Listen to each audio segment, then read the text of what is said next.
En el día de hoy estaremos viendo la segunda parte de este salmo, una oración por restauración. La idea a lo largo de esta serie es que podamos aprender a orar y al mismo tiempo que podamos aprender a arrepentirnos en oración. Dijimos en la ocasión anterior que muchas veces nosotros no sabemos cómo orar. Otras veces nosotros no sabemos cómo arrepentirnos, porque con frecuencia creemos que nos hemos arrepentido cuando simplemente nos hemos confesado. Otras veces nos hemos arrepentido de manera selectiva, aún con Dios, mencionando aquellas cosas que nos puedan causar menos dolor y vergüenza.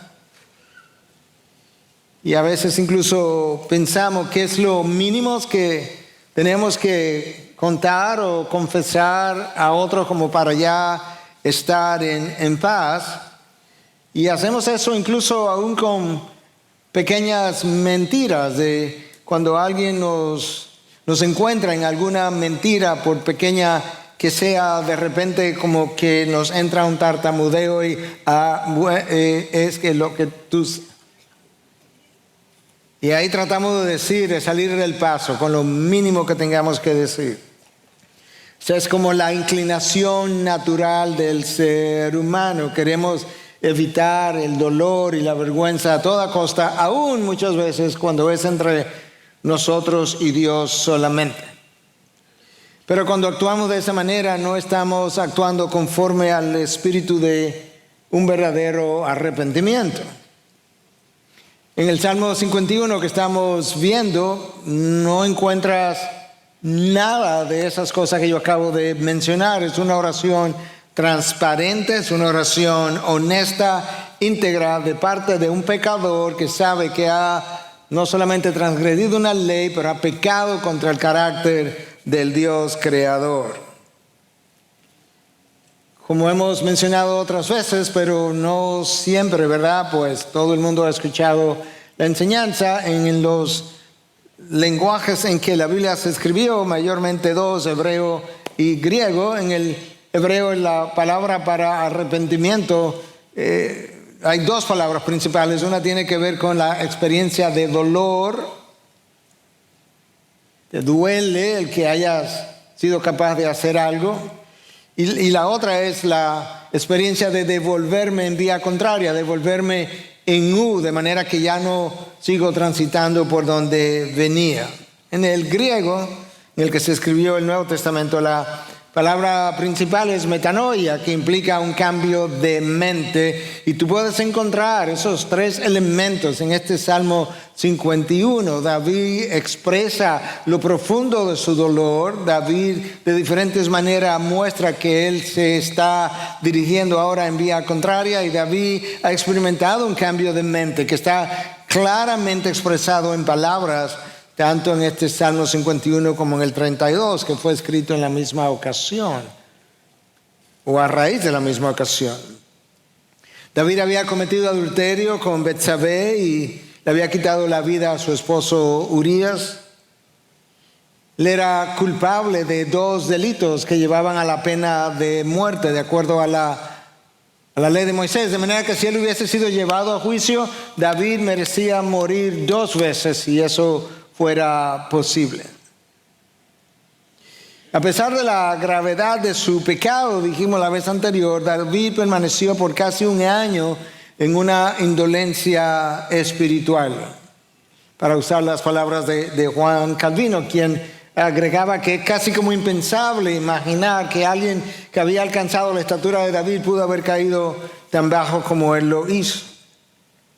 David no se había percatado ni cuán bajo había caído, ni se había percatado de cuán alejado estaba de ese Dios. Hasta que Dios le envía, Dios va tras él, le envía al profeta Natán y Natán lo confronta. Y ese día, en ese momento, David oyó 2 noticias, una mala noticia y una buena noticia, como Dios usualmente hace las cosas. La mala noticia es que el bebé, la criatura que había sido engendrada en el vientre Betsabé moriría como fruto de su pecado.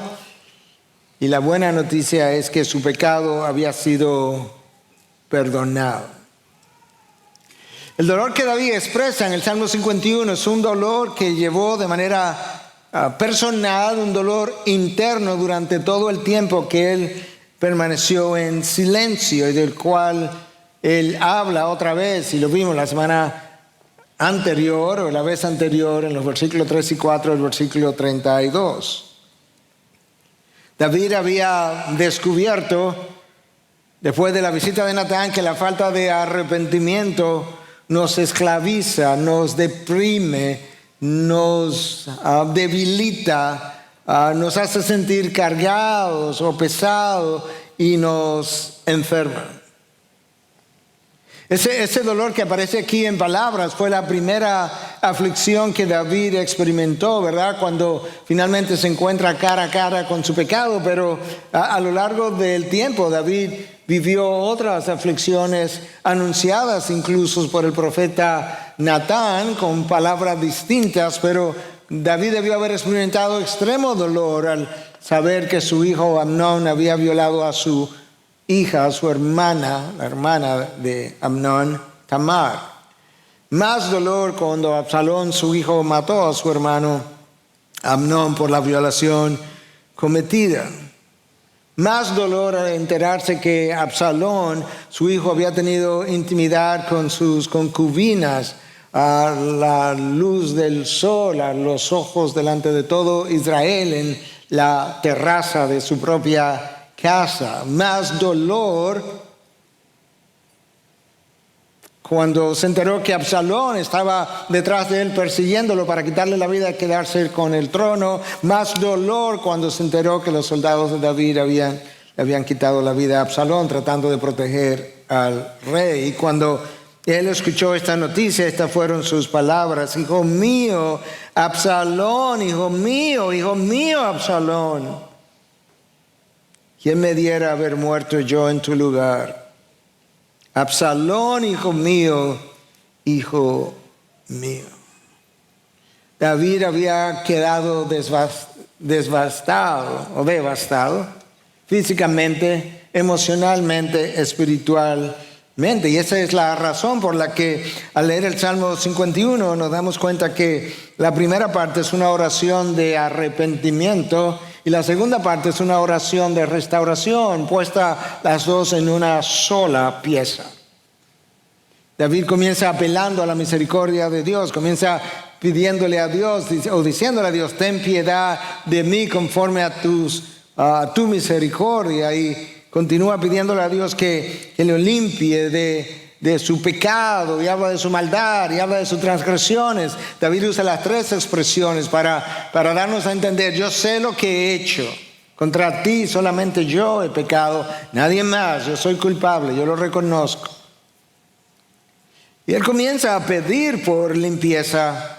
Llegamos ahí hasta el versículo 6, y en el día de hoy vamos a estar leyendo del versículo 7 en adelante hasta el final, donde él hace una conexión con esta limpieza que está pidiendo para inmediatamente después pedirle a Dios por su restauración. Y esto es lo que el texto dice a partir del versículo 7 en el Salmo 51. Purifícame con hisopo y seré limpio. Lávame y seré más blanco que la nieve. Hazme oír gozo y alegría. Haz que se regocijen los huesos que has quebrantado. Esconde tu rostro de mis pecados y borra todas mis iniquidades. Crea en mí, oh Dios, un corazón limpio, y renueva un espíritu recto dentro de mí. No me eches de tu presencia y no quitas de mí tu Santo Espíritu. Restitúyeme el gozo de tu salvación y sosténme con un espíritu de poder.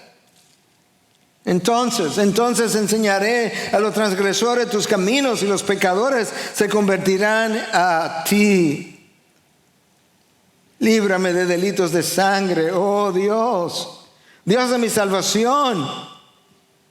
Entonces mi lengua cantará con gozo tu justicia. Abra mis labios, oh Señor,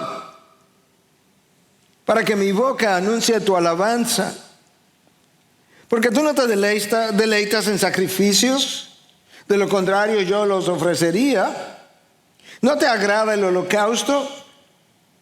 Los sacrificios de Dios son el espíritu contrito, al corazón contrito y humillado. Oh Dios, no despreciarás. Haz bien con tu benevolencia, Sión. Edifica los muros de Jerusalén. Entonces te agradarán los sacrificios de justicia, el holocausto y el sacrificio perfecto. Entonces se ofrecerán novillos sobre tu altar.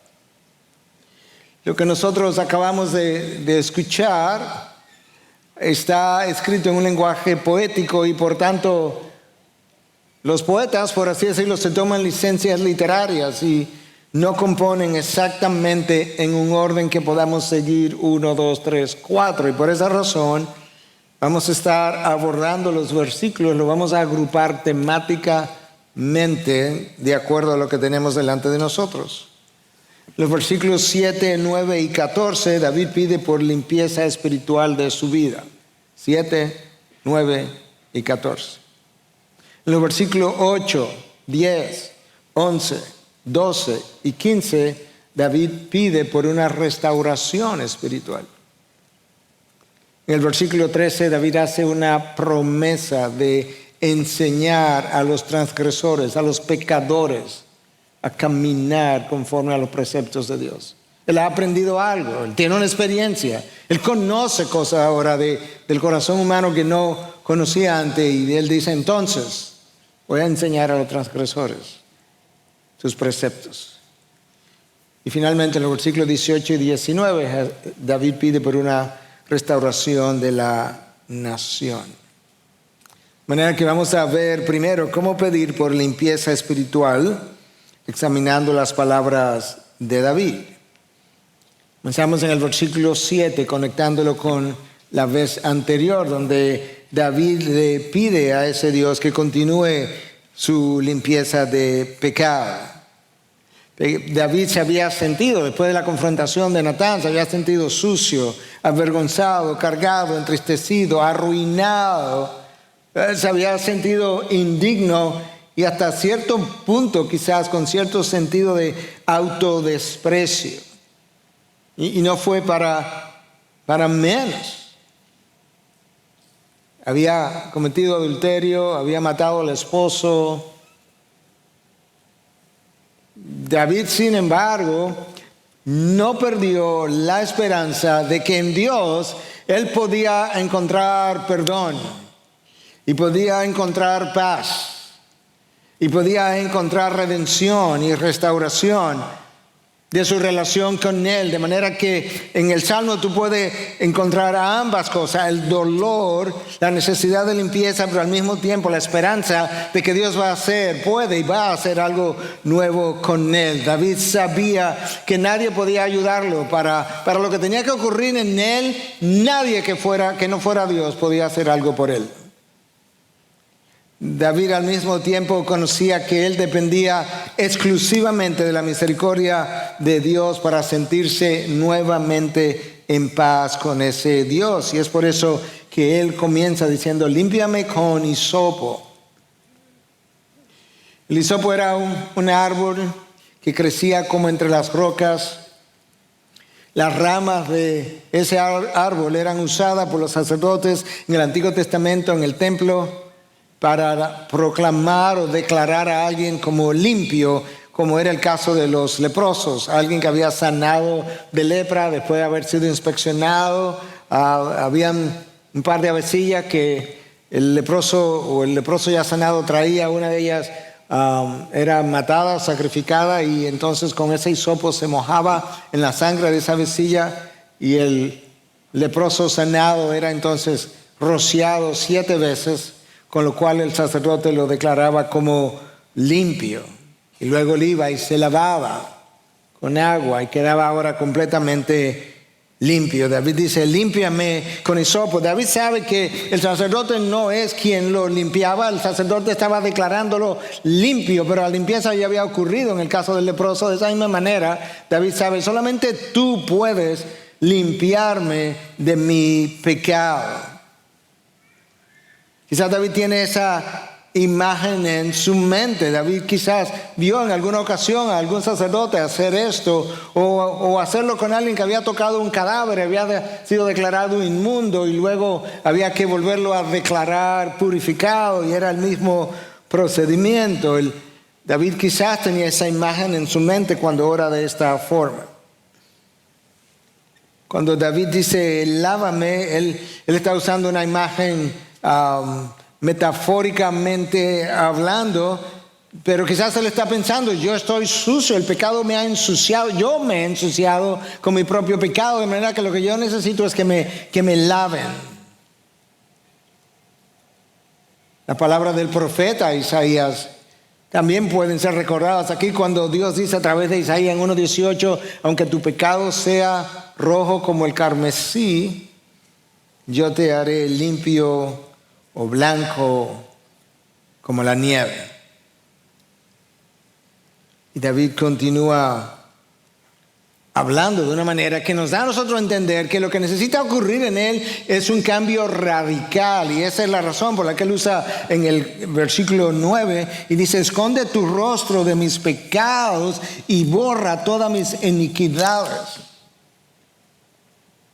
Cuando David dice borra o quita de tu rostro de mis pecados, no le está pidiendo a Dios que los olvide, él sabe que eso es una imposibilidad, pero quizás David se sentía como Martín Lutero se llegó a sentir, como que el rostro de Dios, la mirada de Dios siempre estaba sobre él mientras él estaba con este pecado en silencio, y David quiere como no sentirse mirado de esa forma, como Martín Lutero que se confesaba 2 y 3 horas todos los días y todavía sentía como que el dedo de Dios estaba señalándolo continuamente. O quizás la idea en la mente del rey era conforme a las palabras del profeta Habacuc en 1:13, cuando dice, tus ojos son tan limpios que no pueden ver el mal. David está pidiendo que sus iniquidades pudieran ser borradas. Tú sabes que nosotros hoy estamos en la era de la computadora y es muy fácil borrar un texto. En la antigüedad no era tan fácil tomar un papiro y el papiro escaseaba y borrar el papiro. En ocasiones entonces había cierta forma de borrar lo que se había escrito sobre el papiro, pero quedaba como ciertas marcas todavía y entonces los escribas volteaban el papiro en la dirección opuesta para escribir en otra dirección, de tal forma que se pudiera leer mejor. Quizá David está pensando, si estas iniquidades que yo he cometido pudieran ser borradas de mi récord, que ya no existan más, que ya yo pueda sentir que Dios me quitó los ojos que estaban sobre mí. No es que ignore mi pecado, es que lo borre. Y cuando tú lees el Salmo con detenimiento, tú te percatas que David está lidiando con su pecado como debe ser. Él está lidiando íntegramente y completamente. Aquí no se está quedando nada afuera. En el versículo 14 nos deja ver parte de eso. Dice, líbrame de delitos de sangre, oh Dios, Dios de mi salvación. ¿Qué es lo que David está pidiendo?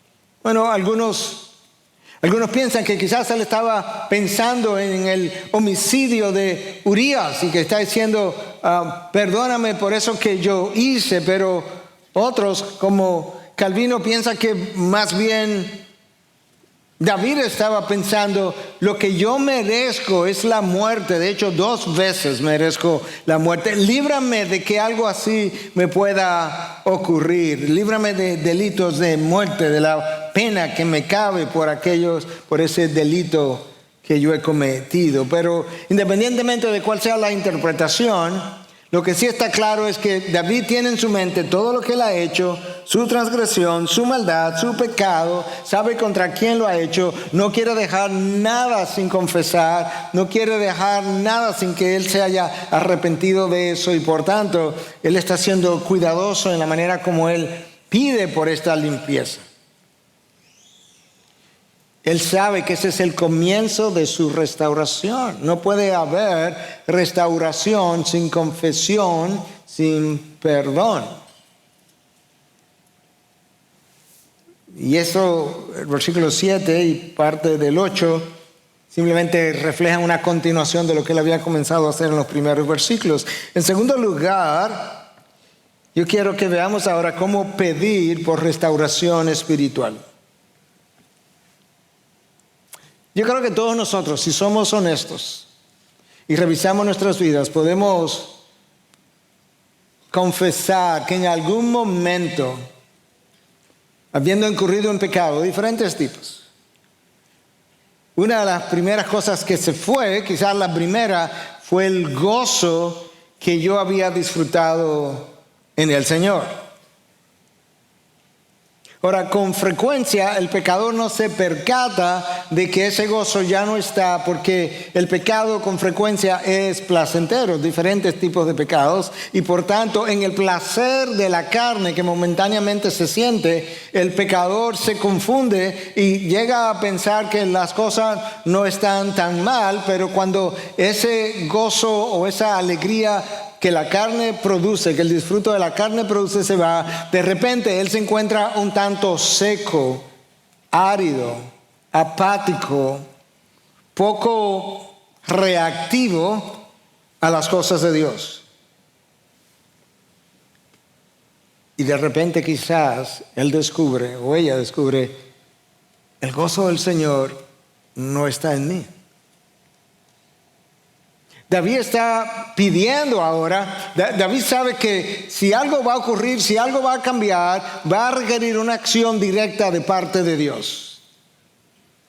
Ni siquiera algo indirecto. No, Dios va a tener que hacer algo directamente en mí, sobre mí. Y por eso en el versículo 8 le dice, hazme oír gozo y alegría. Hazme, tú lo tienes que hacer. Yo no puedo producir gozo. Eso es fruto del Espíritu y ahora mismo eso no está conmigo. Y es increíble pensar, ¿verdad? Que David, el hombre que tocaba el arpa para el rey Saúl, para alegrarlo, ahora él no encuentra esa alegría. Él no encuentra esa emoción. El hombre que escribió salmos para que Israel lo cantara, lo usara como parte de la adoración en el templo, él no tiene eso, él tiene que pedirlo, es algo que tiene que venir de fuera. Hazme oír gozo y alegría. Él ha experimentado una angustia profunda y él sabe que lo único que se puede llevar la angustia es el regreso del gozo. Eso es lo que le está pidiendo. Y él no está pidiendo un gozo, ¿verdad?, que sea como en su rostro, en sus labios. Él no está pidiendo que él pueda volver a levantar las manos. No, él sabe que él necesita algo mucho más profundo y radical que eso. Escucha como él lo dice, haz que se regocijen los huesos que has quebrantado. David sabe que todo comienza con Dios y termina con Dios. Tú los has quebrantado. Tú necesitas volver el gozo a mí, no porque yo te lo puedo ordenar, sino porque no hay nadie que lo pueda hacer regresar. De manera que haz que mis huesos quebrantados se regocijen. Así de profundo, así de radical es el trabajo que yo necesito. En esencia, aquí tiene que pasar algo sobrenatural. Hermanos, David, a través de su experiencia y por el Espíritu de Dios, pudo descubrir algo que posiblemente nosotros no lo creamos o lo pensemos. Y es que el daño que el pecado produce en nosotros es mucho más profundo de lo que nos percatamos. No es simplemente pequé, me arrepentí, Dios me perdonó seguimos. No. El daño es más profundo y más duradero de lo que cualquiera de nosotros de este lado de la gloria pudiera percibir. Y la mejor evidencia de que eso es así es que el 100% de los problemas, dificultades, disfunciones de este mundo, el 100% se debió a un pecado en un jardín de una pareja que un día le dio una mordida a una fruta. Todos los abortos, todas las eutanasias, todos los homicidios, todos los suicidios, todos los cambios climáticos, todos los desastres sobrenaturales, todas las enfermedades, todas las violencias, todas las separaciones, todos los divorcios, todas las iras, todo, absolutamente toda disfunción es atribuido o es consecuencia o es daño de un pecado en un jardín en un momento dado. El pecado no solamente afecta mi relación con Dios, destruye algo en nosotros. Y las palabras de David que siguen lo va a dejar ver. El pecado destruye algo que ya no está en nosotros. Algo de lo cual nosotros ni siquiera podemos como percibir. Tú puedes ver algo o mucho de eso en el versículo 10. Crea en mí, oh Dios, un corazón limpio y renueva un espíritu recto dentro de mí. Es como si David estuviera pidiéndole a Dios, yo necesito una mente nueva para pensar. Crea eso. Yo necesito un corazón nuevo para sentir. Tú necesitas crear eso. Yo necesito una nueva voluntad para obedecer y vivir. Tú necesitas crear eso. De hecho, la palabra traducida ahí como crea, en el original es la palabra bara. James Montgomery Boyce, una de las grandes voces del siglo XX, murió en el año 2000. En su comentario habla de que esa es la misma palabra que aparece en Génesis 1:1, donde dice el texto que en el principio Dios creó, bara, los cielos y la tierra. Esa palabra solamente es usada en el Antiguo Testamento con relación a Dios, nadie más, porque la implicación de bara es que es algo que es creado de la nada, de cero. Si este púlpito es creado por alguien, ese alguien tuvo instrumentos con que hacerlo, si tuvo madera o cualquier otro material para hacerlo, eso no es la forma como bara, el verbo bara expresa o deja ver. No, es que no hay nada y por tanto de la nada algo salió. Ese es el verbo que David usa, de tal forma que David parece estarle diciendo a Dios, en mí no hay nada, yo reconozco que en mí no hay nada bueno, no hay nada que buscar. Si aquí va a ocurrir algo, tú vas a tener que traerlo de afuera, ponerlo en mí, porque yo no lo tengo. Es como Pablo, en mi carne no hay nada bueno. No es que repare nada, no hay nada que reparar, es que cree algo nuevo. David está consciente de que el pecado daña más cosas en nosotros de las que nosotros nos podemos percatar. En esencia, David está diciendo, yo requiero un milagro. Un milagro. Y David entonces expresa cierto temor. Cierto temor que voy a explicar en un momento a la luz del Nuevo Testamento, pero déjame explicar el temor de David. Él le dice en el versículo 11, no me eches de tu presencia y no quites de mí tu Santo Espíritu. Dicho sea de paso, esta es la primera vez que el Espíritu de Dios tiene el nombre de Espíritu Santo o Santo Espíritu en todo el Antiguo Testamento. Y aparece otra vez en Isaías 62, versículo 10 y 11. En ningún otro lugar. Siempre se habla del Espíritu de Dios, el Espíritu de Dios. Pero en este caso se le da su nombre propio. David dice, no quites ese Santo Espíritu de dentro de mí, no me eches de tu presencia. Quizás David está recordando, yo recuerdo que Sansón tenía el Espíritu de Dios. Y yo recuerdo cuando Sansón pecó y como el texto dice que el Espíritu de Dios se fue de él y Sansón ni cuenta se dio. O quizás David está recordando, él fue testigo de algo todavía más reciente, porque el Espíritu de Dios estaba sobre Saúl y en un momento dado, fruto del juicio de Dios, el texto dice que Dios quitó su espíritu de Saúl y vino un espíritu que lo atormentaba. Quizás David tiene fresco en su memoria ambas experiencias y está pensando, no me puedo imaginar que Dios quite su espíritu de mí. Ese sería el final de mi vida. Yo no quiero correr la misma suerte. Nosotros sabemos que en el Antiguo Testamento el Espíritu de Dios iba y venía sobre los profetas y sobre otras personas, sobre un Sansón, sobre un Saúl.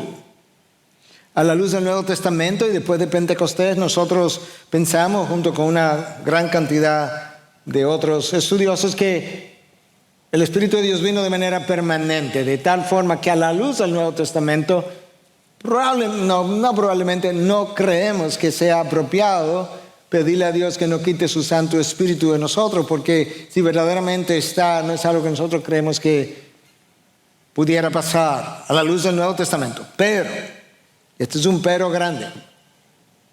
Yo estoy convencido, entiendo por la palabra, creo que lo he visto en mis años de pastoreo y aún de ovejas cuando no era pastor, que es posible perder el favor de Dios de manera que los dones que Dios haya puesto en nosotros pierdan su efectividad. De forma que nosotros no sintamos el deseo de quererlos usar. O al usarlos, no nos sintamos seguros de que Dios está endosando su uso. Yo creo que es posible y creo que como mencioné que lo he visto, que el don necesariamente no se ha ido, pero no tiene efectividad. Si no tiene efectividad, la persona no tiene el deseo de seguirlo usando, porque es algo que ya Dios removió. Es como que tú tomes a un cirujano y le quites el bisturí.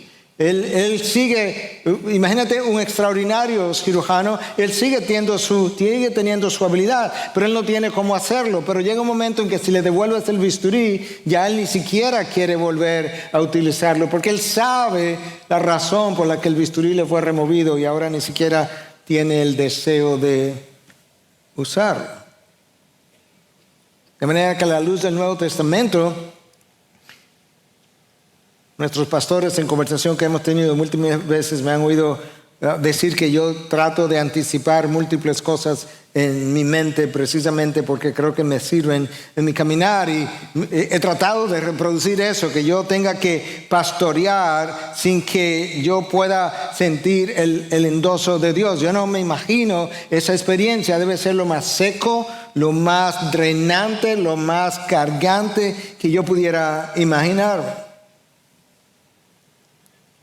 David sabe que si él va a recobrar la vitalidad espiritual en su vida, Dios tendrá que hacer algo milagroso. Él tendrá que crearlo de la nada. Como mencioné, ese es un verbo que solamente se usa con Dios en todo el Antiguo Testamento. En otras palabras, nadie vará nada, porque nadie crea nada de la nada excepto Dios. David dice en el versículo 12, restitúyeme el gozo de tu salvación y sosténme con un espíritu de poder. Restitúyeme el gozo. ¿Cuál gozo, David? El de tu salvación. Hermanos, yo no sé, decía más tempranamente, yo no sé si todo el mundo ha experimentado o sigue experimentando el gozo de su salvación. Pero se supone que la salvación de Dios debe ser productora de gozo. Y si yo no he experimentado el gozo de mi salvación, o yo no sé de dónde me sacaron y dónde me encontraron, o en qué condiciones me encontraron, o yo no sé lo que me han entregado, o ambas cosas. Pero la palabra habla más de una vez del gozo de mi salvación. El apóstol Pablo, cuando escribe a los Efesios, les dejó saber de dónde ellos venían. E inmediatamente después les dejó saber lo que habían recibido. En 2:11 les dice que antes ustedes, los gentiles, nosotros estábamos separados de Cristo, mala noticia, excluidos de la ciudadanía de Israel, mala noticia, extraños a los pactos de las promesas, mala noticia, sin tener esperanza, muy mala noticia, y sin Dios en el mundo, la peor noticia. Ahí tú estabas, ahí yo estaba. Y luego en el próximo versículo, Pablo le dice a los Efesios, pero ahora ustedes han sido acercados por la sangre de Cristo, han sido traídos a paz con Dios, están reconciliados con Él, la enemistad se acabó y ahora tenemos entrada al Padre. Buena noticia, buena noticia, buena noticia. A la luz de la palabra de Dios, eso debiera producir gozo en nosotros. David no lo tenía. Devuelve el gozo de tu salvación.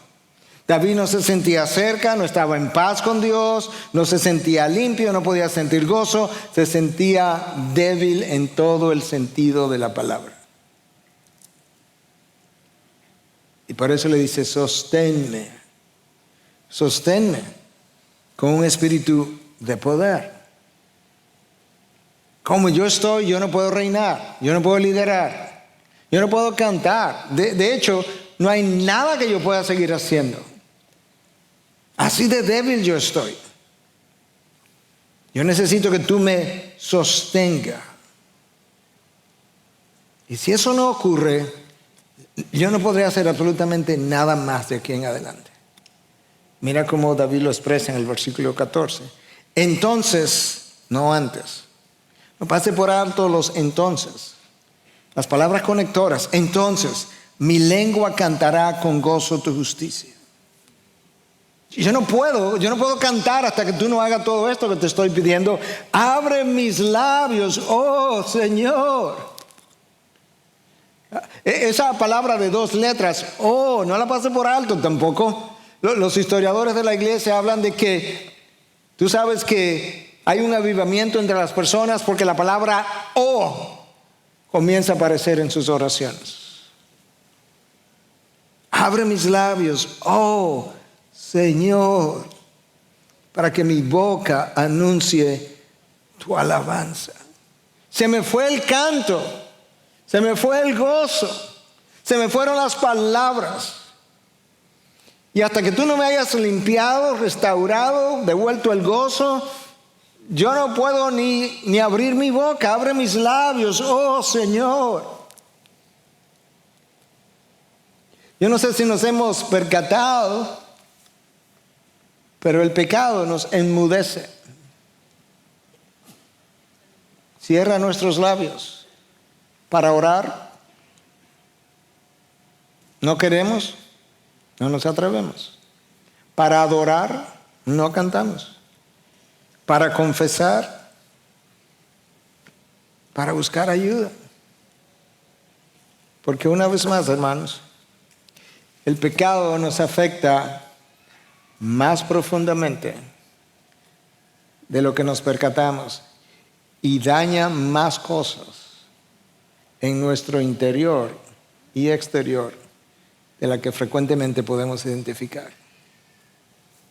Yo no sé si te percataste de los verbos en este texto, cada vez que estés estudiando la palabra, si tú quieres entender mucho mejor de qué que el texto trata, préstale atención a los verbos. Los verbos llevan la voz cantante, aún en español, expresan la acción. Escucha los verbos. Purifícame, lávame, hazme. ¿Quién es que está haciendo esto? Eso, otro, Dios. Haz que, borra, crea. ¿Quién? Dios, de cero. Renueva, no me eches, no quites. Restitúyeme, sosténme, líbrame, abre mis labios, Dios, Dios, Dios, todo el tiempo, haz.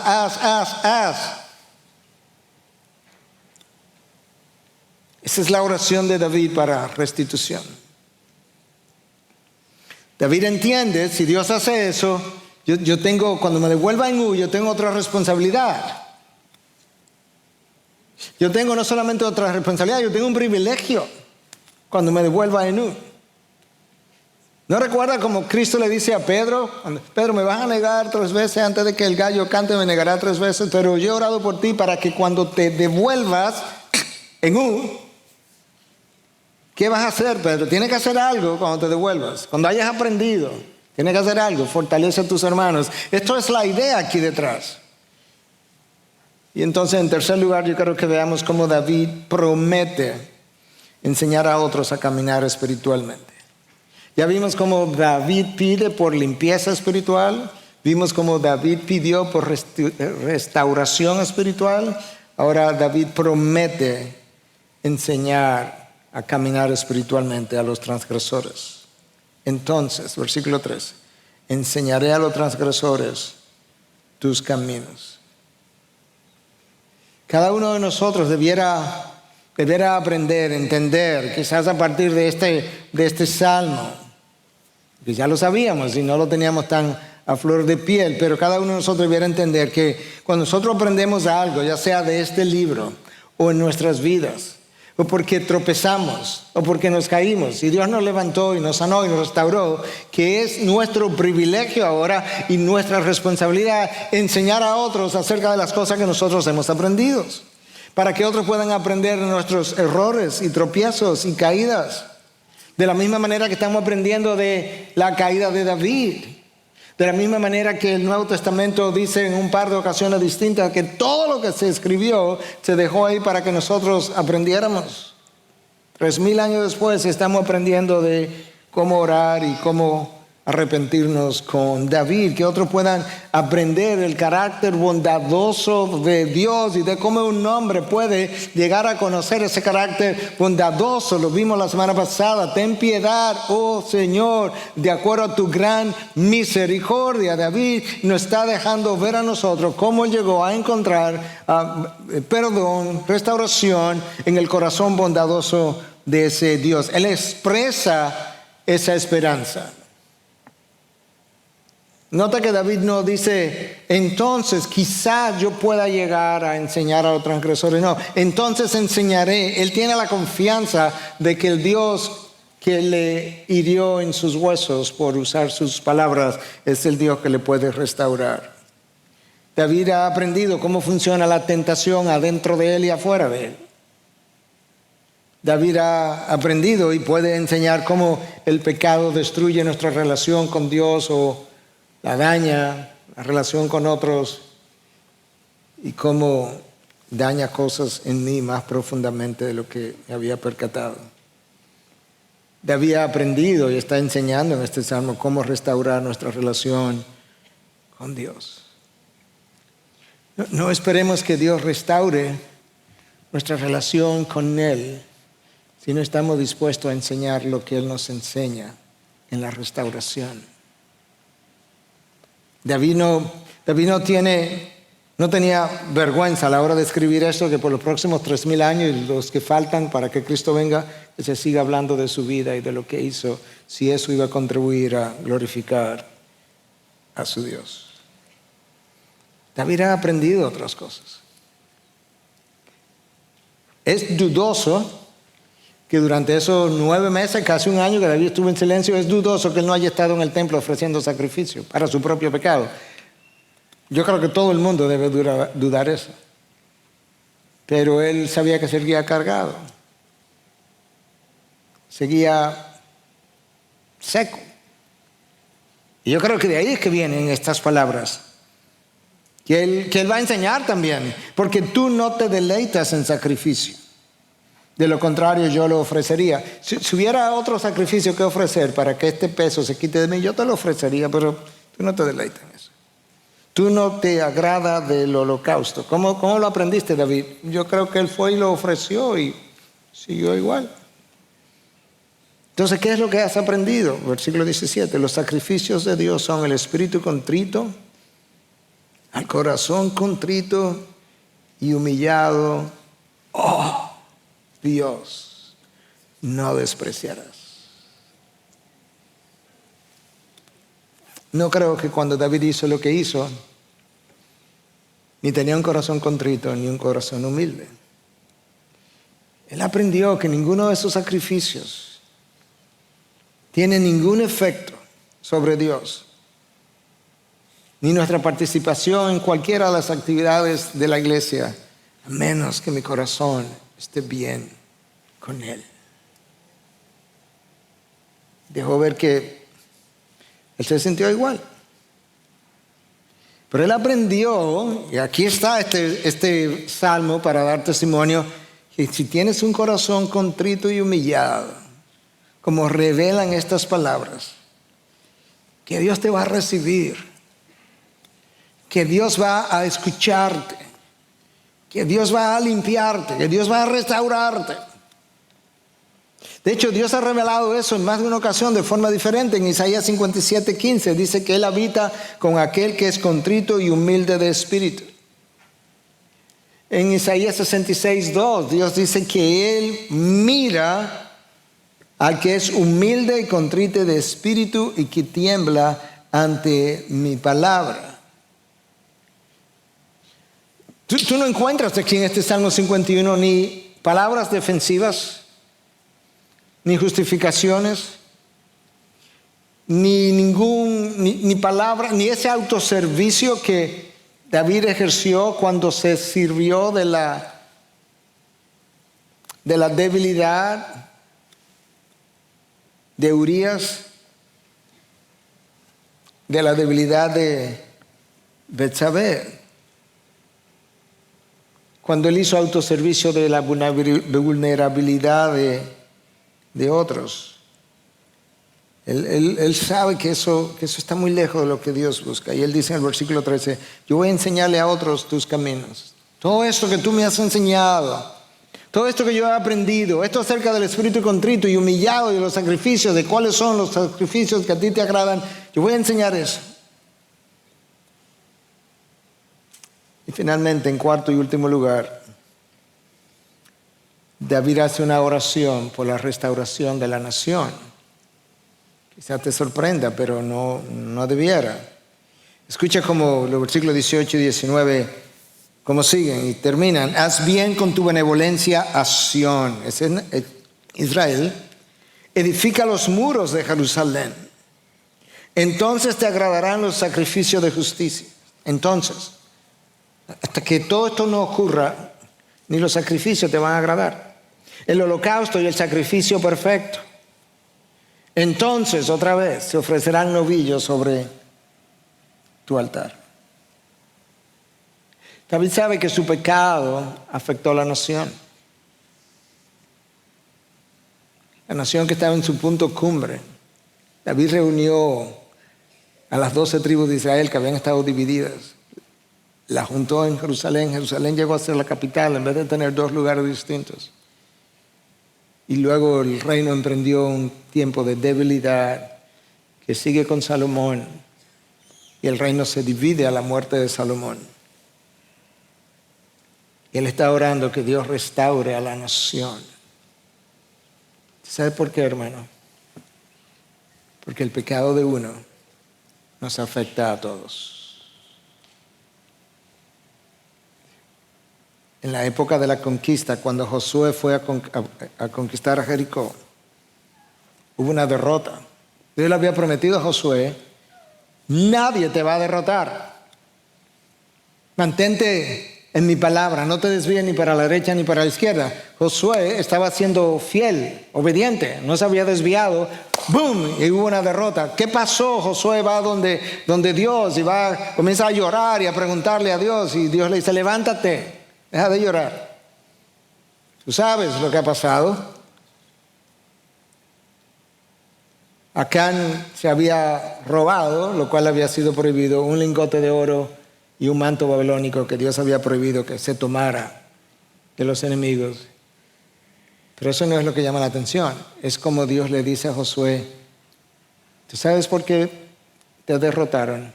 Porque Israel ha pecado. Israel fue Acán. Sí, es que el pecado de uno nos afecta a todos. El pecado de Adán y Eva afectó a toda la raza humana. El pecado de Elí afectó a sus hijos. El pecado de Sansón, de David, de Salomón, afectó a la nación. Nuestro pecado afectó a Jesús.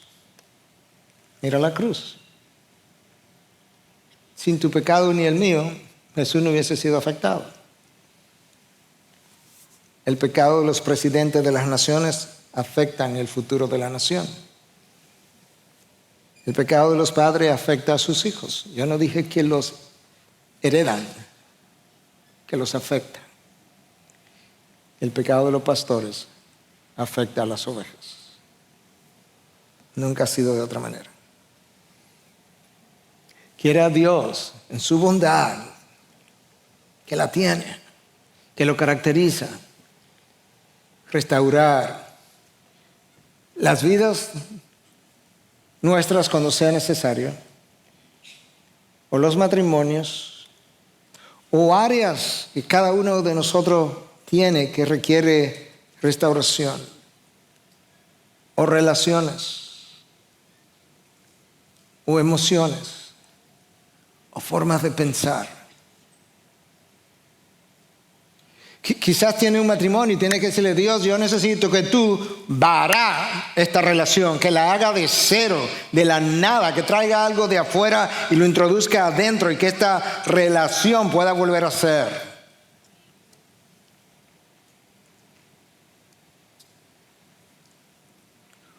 O quizás esta es la oración para uno de tus hijos. Al final del primer culto hice esa oración por 2 casos diferentes. Una por una hija de 14 años y otra por un matrimonio que se había separado y esta semana se están volviendo a casar. Porque Dios obró en ellos.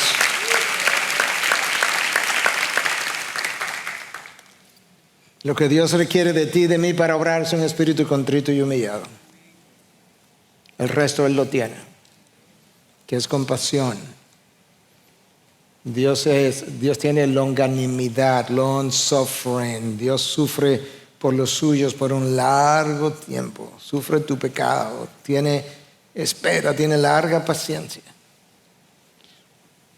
Pero sin el espíritu contrito y humillado no puede haber ni perdón ni restauración. Que Dios termine de sacrificar en el altar el orgullo nuestro. Y que mañana sea un día de una gran cantidad de personas y matrimonios y padres e hijos con un espíritu contrito y humillado, que Dios quiera entonces visitar y favorecer y hacer soplar su gracia sobre nuestras vidas. Padre, gracias. Gracias por ser quien eres y por ser quien eres para con los tuyos. Gracias que mi maldad, yo no sé la de otros, pero mi maldad ha sido lavada y ha sido perdonada. Gracias que esa maldad lavada fue y después me hiciste libre en ti. Gracias que tú estás dispuesto a escucharme todos los días para renovar mi fe, renovar mi pasión, para crear deleite en mí por ti y por tus cosas. Oh Dios, en el nombre de Cristo yo te pido que verdaderamente tú hagas un trabajo enorme, de manera personal, pero de manera corporativa en nuestra iglesia. En iglesias hermanas a nuestro alrededor y más allá, de manera que se vuelvan a regocijar los huesos que han sido quebrantados.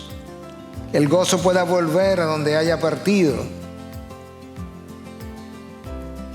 Que tus hijos puedan volver a cantar tus alabanzas.